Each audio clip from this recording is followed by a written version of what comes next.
बिस्मिल्लाहिर्रहमानिर्रहीम। Doctor Ayesha again. And जैसे कि हम पहले वीडियोस में डिस्कस कर रहे थे कि हेयर फॉल क्या चीज़ है, हेयर का बेसिक स्ट्रक्चर क्या है, बालों को उगने के लिए किन किन चीज़ों की ज़रूरत होती है और हेयर फॉल की बेसिक कितनी टाइप्स होती हैं या किस किस तरीके से हेयर फॉल को अवॉइड किया जा सकता है। सो आज की वीडियो में हम ये डिस्कस करेंगे कि हेयर फॉल की बेसिक कितनी किस्म की वजूहात हो सकती हैं।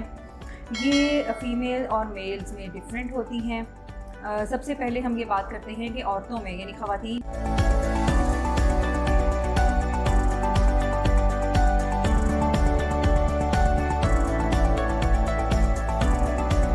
में हेयर लॉस की क्या क्या टाइप्स हो सकती हैं। जहाँ तक मैंने अपनी क्लिनिकल प्रैक्टिस में फ़ील किया है, मेरे ख़्याल में ख़वातीन में सबसे बड़ी किस्म जो बालों के गिरने की है वो न्यूट्रिशनल इम्बैलेंसेस हैं। By nutritional imbalances I mean कि या तो खुराक इम्बैलेंस्ड है या खुराक की ज़्यादती है और या खुराक की कमी है। ज़्यादती वाले ख़वातीन बहुत कम हैं जिनको ओबेसिटी या हार्मोनल इम्बैलेंसेस हो जाते हैं।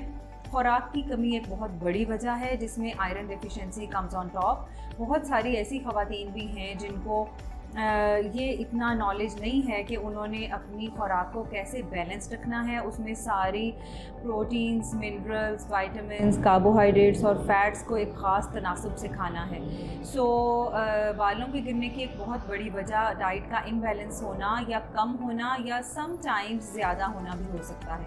दूसरी बड़ी वजह जो मैंने अपनी प्रैक्टिस में फ़ील की और जिसके बारे में हम बहुत ज़्यादा सुनते भी हैं, that is stress. Stress could be physical और it could be mental stress.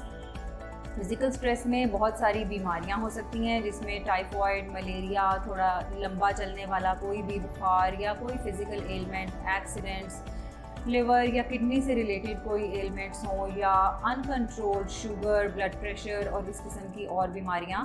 और मेंटल स्ट्रेस जैसे कि हम सब जानते हैं हमारी सोसाइटी में बहुत ज़्यादा है मेंटल स्ट्रेस, और कुछ लोगों को थोड़ा they take up more pressure. उनकी साइकोलॉजी या उनकी कैपेसिटी स्ट्रेस लेने की इतनी ज़्यादा नहीं होती। सो स्ट्रेसफुल पर्सनैलिटीज़ में हेयर फॉल काफ़ी ज़्यादा देखने में मिलता है।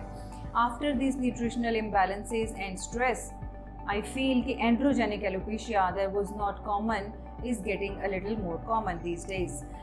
अब ये एंड्रोजेनिक एलोपेशिया क्या होता है मर्दों में, तो जिसको आम तौर पे गंजापन कहते हैं, जो कि पहले बहुत एज में आना शुरू होता था और अब देखा गया है कि थोड़ी यंगर एजेस में भी मेल्स आर गेटिंग बॉल्ड। तो androgenic alopecia is not uncommon in females. ख़वातीन में भी हमें एंड्रोजेनिक एलोपेशिया नज़र आता है, लेकिन उसकी देखने में वो ज़रा डिफरेंट होता है एज़ कम्पेयर टू मेल्स। ख़वातीन में ज़्यादातर जो दरमियान में मांग निकालती हैं वो खुली हो जाती है, सर की जिल्द नज़र आने लगती है, बालों का वॉल्यूम कम हो जाता है और मुख्तलिफ ख़ास जगहों से बाल कम हो जाते हैं, जो कि चेकअप से पता चलता है कि ये एंड्रोजेनिक एलोपेशिया हो सकता है। एंड्रोजेनिक एलोपेशिया की बेसिक वजह हार्मोन्स हैं और कुछ जेनेटिक एलिमेंट्स हैं।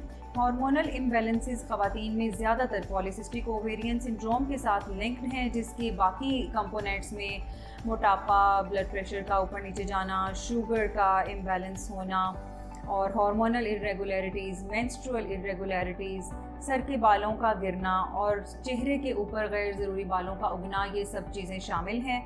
और लेटर ऑन आफ्टर मैरिज इसमें इनफर्टिलिटी भी शामिल हो सकती है। So polycystic ovarian disease is one disease जिसको आपको बड़ा सीरियसली देखना चाहिए और इसका अल्ट्रासाउंड और हार्मोन्स के टेस्ट कराने से ही पता चलता है। सो अगर आपको एक ख़ास किस्म का हेयर फॉल ऐसा है जिसमें आपके डॉक्टर्स आपको ब्लड टेस्ट और अल्ट्रासाउंड एडवाइस करते हैं, तो do take it seriously. It could be an androgenic alopecia. Androgenic alopecia के अलावा आपको पॉलीसिस्टिक ओवेरियन सिंड्रोम के लिए भी स्क्रीन किया जा सकता है। देन इसकी हेयर लॉस की एक और बड़ी वजह फ़िज़िकली बहुत सारी बीमारियां हैं जिसमें ऑर्गन डिजीज़ आ जाती हैं, कैंसर्स हैं, कीमोथेरेपीज़ हैं और थोड़ी रेयर किस्म की डिजीज़ हैं। लेकिन ज़्यादातर कॉमन जो मैंने आपको बताई क्लिनिकल प्रैक्टिस में ये ज़्यादा देखने को मिलती हैं। इसके अलावा थायराइड डिजीज़ या एंडोक्राइन रिलेटेड प्रॉब्लम्स की वजह से भी बाल गिरते हैं। बच्चों में बाल गिरने की वजूहात डिफरेंट होती हैं। बच्चों में हो सकता है कि बच्चों के सर में फंगस यानी टीनिया अफेक्टेड स्कैल्प हो और उसमें हेयर फॉल बड़ा जल्दी आ जाता है। Sometimes this hair fall because of fungus in children could be patchy, जगह जगह पे छोटे छोटे पैचेस हो सकते हैं, या हो सकता है कि ये काफ़ी बड़े एरिया को इन्वॉल्व कर ले। इसके अलावा बच्चों में बालचर, जिसको आम जुबान में कहते हैं, उसका मतलब ये होता है कि छोटी छोटी जगहों पे पैचेस ऑफ हेयर फॉल। तो पैची हेयर लॉस बच्चों में काफ़ी कॉमन है, could be because of fungus and could be without fungus. When it is without fungus, the treatment is different, and when it is with fungus, the treatment is different. It's only a doctor who decides कि ये fungus की वजह से है या नहीं है। तो आई होप कि आपको बालों के गिरने की कुछ वजूहात क्लियर हो चुकी होंगी, जो आपके ख्याल से, जो आपके लिए ज़रूरी हैं, वो मैंने आपको बताई। बाकी बहुत अनकॉमन डिजीज़ और रेयर कॉजेज़ भी हेयर लॉस की हैं, जो आई होप कि आपके डर्मेटोलॉजिस्ट यकीनन डिग आउट कर लेंगे। सो फॉर नाउ आपको अपने स्ट्रेसफुल कंडीशंस को चेक करना है, अपनी न्यूट्रिशनल इम्बैलेंसेस को करेक्ट करना है, अपना वेट ऑप्टिमल कंडीशन में मेंटेन करें। It should neither be too low for your age nor too much for your age. So अपना ऑप्टिमल वेट मेंटेन करें, बैलेंस डाइट के साथ स्ट्रेसफुल कंडीशंस को कम करें, अपने बालों का ख्याल रखें, गैर ज़रूरी हेयर प्रोसीजर्स जिनके बारे में मैं पहली वीडियोज़ में बात कर चुकी हूँ उनको अवॉइड करें, and try to have a good life with good hair. Thank you.